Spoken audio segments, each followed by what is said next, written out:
To enter a safe mode on a Redmi Note 14 Pro, first you will need to find the power menu. And first you can try to hold the power button right here and see if it pops up.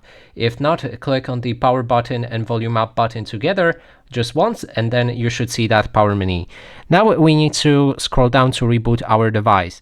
And then when it reboots, you will see the Mi logo in a moment. And here we want to wait till we feel vibration on our device. After we feel vibration, click on the power volume down button and hold it until your phone boots, and you should be able to enter that safe mode. So now it just vibrated. I'm holding the volume down button.